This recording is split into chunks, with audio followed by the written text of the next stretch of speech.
నమస్కారం కృష్ణరావు గారు. ఐవీఆర్ టాక్స్కి పునఃస్వాగతం. చిన్నప్పటి నుంచి స్కూల్లో మనమంతా నేర్చుకున్నది మనమంతా భారతీయులం ముందర. సరే, తర్వాత భాషా ప్రయుక్త రాష్ట్రాలు అన్నీ వచ్చిన తర్వాత మనము పొట్టి శ్రీరాములు గారు ఫైట్ వలన దాంట్లో తెలుగుదేశం మన సరిహద్దులు పెట్టి తెలుగు స్పీకింగ్ పీపుల్ అన్నీ ఉండే వాళ్ళందరినీ తెలుగు రాష్ట్రం కింద ఆంధ్రప్రదేశ్ అని రాష్ట్రం ఏర్పడింది. సరే, ఆంధ్ర రాష్ట్రం ఏర్పడిన తర్వాత సరే మరి ఉద్యమాలు వచ్చాయి, అవి మళ్ళీ నీరు కారిపోయి. బట్ అల్టిమేట్గా తెలుగు స్పీకింగ్ పీపుల్ అంటే తెలుగు మాట్లాడే వాళ్ళది రెండుగా విడిపోయి ఆంధ్ర తెలంగాణ ప్రాంతాల కింద విభజింపబడ్డాయి. పొలిటికల్ రీజన్స్ అయినా అయ్యి ఉండొచ్చు, లేకపోతే ఆర్థిక అసమానతలు అయినా కారణాలు అయ్యి ఉండొచ్చు. జరగవలసిందైతే జరిగింది. ఆంధ్రప్రదేశ్ ప్రజలందరూ తెలుగు మాట్లాడతారు కాబట్టి మనందరికీ అప్పట్లో మరి అందులోనూ ఒక విధమైనటువంటి భక్తి భావము అదంతా రావాలి కాబట్టి తెలుగు తల్లి అని చెప్పి ఒక ఊహాజనితమైనటువంటి ఒక విగ్రహాన్ని చేసి ప్రతిష్ఠించడం అదంతా జరిగింది. మరి ఎవరు సుందరంబండ శంకరాచార్యులు గారు చాలా చక్కటి శ్రావ్యమైనటువంటి మా తెలుగు తల్లికి మల్లెపూదండ అని చెప్పి చాలా చక్కగా పాడారు.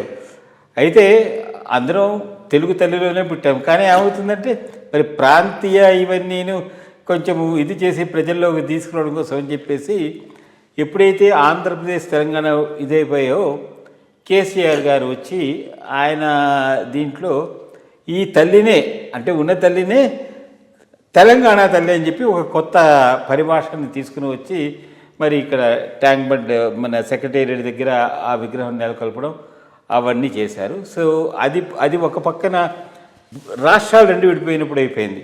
ఇప్పుడు రాష్ట్రాలు విడిపోయిన తర్వాత తెలంగాణలో రాజ్యాధికారము ఏది బీఆర్ఎస్ నుంచి కాంగ్రెస్కి వచ్చేటప్పుడు ఆవిడ కాదు మా తల్లి అని చెప్పేసేసి ఈయన ప్రజల్లో మళ్ళీ కాంగ్రెస్ ముందరు తీసుకోవడం కోసం అని చెప్పి సెక్రటేరియట్లో అంతర్భాగంగా తెలంగాణ విగ్రహాన్ని చేసి అంటే దాని మీద చాలా అన్ని మీడియా ద్వారా అందరికీ తెలుసు విగ్రహం లేదని బీదత ఏమిటి ఇదంతా అని చెప్పేసి ఇట్లాగా ప్రజల్లో ఒక విధమైనటువంటి అంటే ఒక విధమైనటువంటి ఆందోళన కలిగించడము లేకపోతే వాళ్ళలో ఒక విధమైనటువంటి ఇది చేయడం చేసేది రాజకీయంగా చేసిందే కానీ ప్రజల అందరి మనసులోనూ అందరూ చక్కగా అన్నదమ్ములు విడిపోయామనే ఉద్దేశం ఉంది. కానీ బట్ ఈ తల్లుల్ని మాత్రం అనేది కొంచెం ఇదిగా ఉంది. సో మరి ఇక్కడ కాంగ్రెస్ వాళ్ళు ప్రిపేర్ చేసినటువంటి ఆ విగ్రహానికి చేయడము మళ్ళీ అట్లాగే మన బీఆర్ఎస్ వాళ్ళు రాష్ట్రంలో మిగిలిన ప్రదేశాల్లో వాళ్ళు పాలాభిషేకాలు చేయడం అనేది అసలు ఇట్లాంటి విషయాలు ఏదైనా ఒకటి చేసిన తర్వాత పొట్టి శ్రీరాములు అమరజీవి ఆయన ఒకరే, ఆంధ్రాకి వేరు తెలంగాణకు వేరు, వీళ్ళందరి విగ్రహాలు ఒకటే. అట్లాగే మొత్తం ఎవరైనా సరే మనము ఇది చేసినప్పుడు ఇలాగ విభిన్నంగా మార్చడంలో ఇది వింత పోకడల కింద కనిపిస్తుంది. దీని మీద మీ అభిప్రాయం ఏమిటి?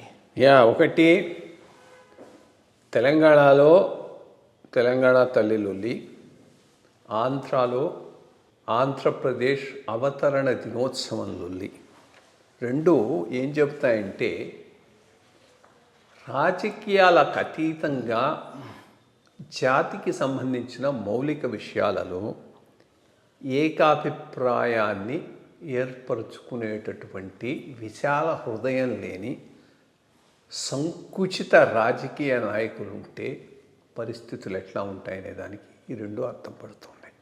మొట్టమొదటి తెలంగాణ తల్లి విషయం పరిశీలిద్దాం. ఏదైనా జాతి తమది ఐడెంటిటీ సపరేట్ అనుకున్నప్పుడు ఆ ఐడెంటిటీకి అనుగుణంగా రాజకీయంగానే కాకుండా సాంస్కృతికంగా కూడా వాళ్ళ ఐడెంటిటీని నెలకొల్పుకోవాల్సిన అవసరం ఎంతైనా ఉంది. అందుకనే మనం భరతమాత అది నేషనల్ ఐడెంటిటీ భరత, అట్లాగే తెలుగు తల్లి అది రీజనల్ ఐడెంటిటీ. ఇప్పుడు ఈ రీజన్ తెలంగాణ కాబట్టి తెలంగాణ తల్లి రీజనల్ ఐడెంటిటీ.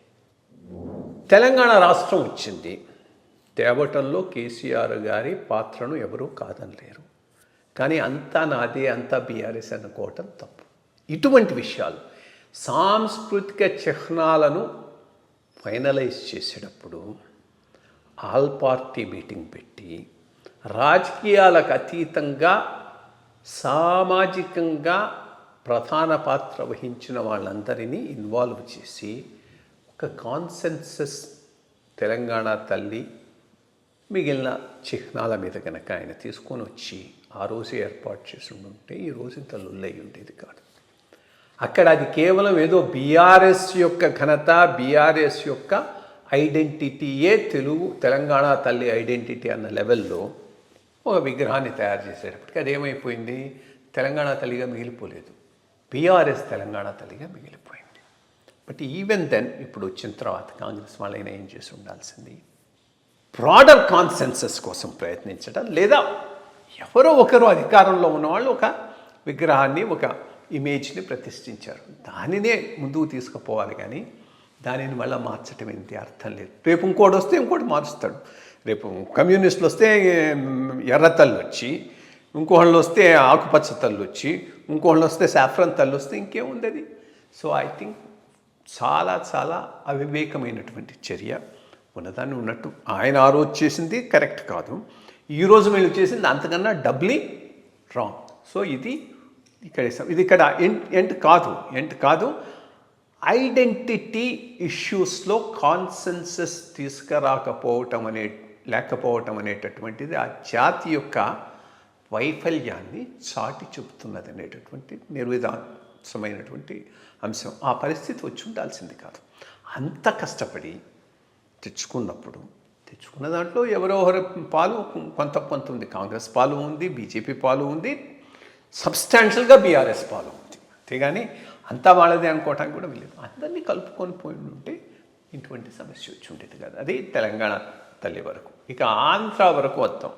ఆంధ్రాకి అసలు ఆ దరిద్రం ఏందో కానీ ఆంధ్రప్రదేశ్ అవతరణ దినోత్సవం జరుపుకునేటటువంటి యోగ్యం కూడా కంటిన్యూస్గా ఉండట్లేదు.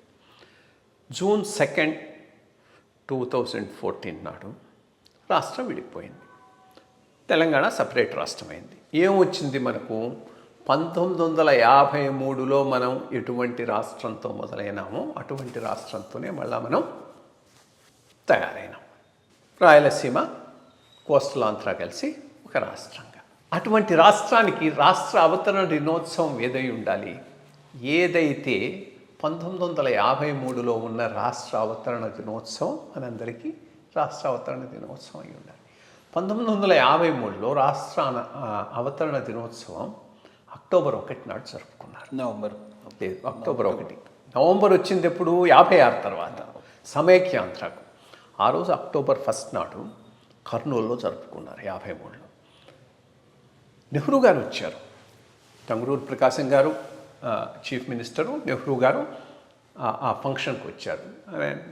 టంగుటూరి సూర్యకుమార్ గారి అదే నువ్వు చెప్పావు ఇందాక ఇంకో కాంటెక్స్లో, మా తెలుగు తల్లికి మల్లెపూదండ పాలిందో పెద్ద ఉత్సవం కర్నూలులో జరిగింది. ఈరోజు ఎప్పుడైతే మనం మళ్ళా అదే టైప్ రాష్ట్రాన్ని పొందామో, రైట్ థింగ్, చక్కగా అక్టోబర్ 1 నాడు ఆంధ్రప్రదేశ్ అవతరణ దినోత్సవం జరుపుకొని ఉండాల్సింది. ఆ 5 ఏళ్ళు అసలు అవతరణ దినోత్సవమే వద్దుపోమన్నారు ఎవరు, తెలుగుదేశం ప్రభుత్వం. 2014 నుంచి 19 దాకా అసలు ఆంధ్రప్రదేశ్కి అవతరణ దినోత్సవం వద్దు.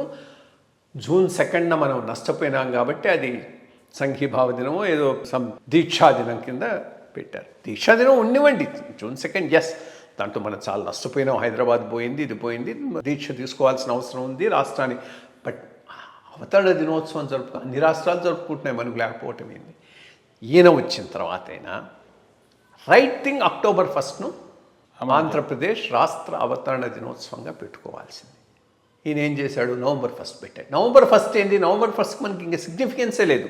నవంబర్ 1 1956లో తెలంగాణ ఆంధ్ర కలిసిన తర్వాత నీలం సంజీవరెడ్డి గారి నాయకత్వంలో ఏర్పడిన రాష్ట్ర ప్రభుత్వం హైదరాబాదులో నిర్వహించిన ఆంధ్రప్రదేశ్ అవతరణ దినోత్సవం నవంబర్ 1. మన తెలంగాణ వెళ్ళిపోయి ఆంధ్ర ఒకటైన తర్వాత ఇంకా నవంబర్ 1కు వాల్యూ లేదు, అక్టోబర్ 1 మనకు వాల్యూ ఉండాలి. అది వదిలేసి ఇచ్చేసాడు. సరే ఏదో ఒకటి అవతరణ దినోత్సవం ఉందనుకొని సాటిస్ఫై అయినాం. అది 5 ఏళ్ళు సాగింది. మళ్ళీ వీళ్ళు రాగానే అవతరణ దినోత్సవం లేదు అంటే కంటిన్యూటీ లేదు కదా, అర్థం లేదు. ఆ జాతి ఐడెంటిటీకి సంబంధించిన అంశాల్లో కూడా రాజకీయం అయితే ఇంకా ఆ జాతి ఎక్కువ రోజులు జాతిగా మనుగడ సాగించలేదు. ఆ ఐడెంటిటీ క్రైసిస్ అనేది వస్తుంది. ఇక్కడ తెలంగాణలోనూ వస్తుంది, ఆంధ్రాలోనూ కూడా వస్తుంది. మౌలికమైన అంశాలలో రాజకీయాలకు అతీతంగా సమాజాన్ని తీసుకుపోయేటటువంటి విశాల దృక్పథం రాజకీయ నాయకులకు లేకపోతే ఐడెంటిటీ క్రైసిస్ తప్పకుండా వస్తుంది. సో ఐ థింక్ దురదృష్టకరం అక్కడ ఆంధ్రప్రదేశ్ అవతరణ దినోత్సవం లేకపోవటం దురదృష్టకరం. ఇక్కడ ఈ తెలంగాణ తల్లి అంశంలో ఒక ఏకాభిప్రాయం లేకపోవటం కూడా దురదృష్టకరమైనటువంటి అంశం. చూద్దాం మరి సమతాభావం కలిగి అందరిలోనూ విచక్షణతో ఇటువంటి విషయాల్లో జాగ్రత్తగా వ్యవహరిస్తారని అనుకుంటాం. నమస్కారం.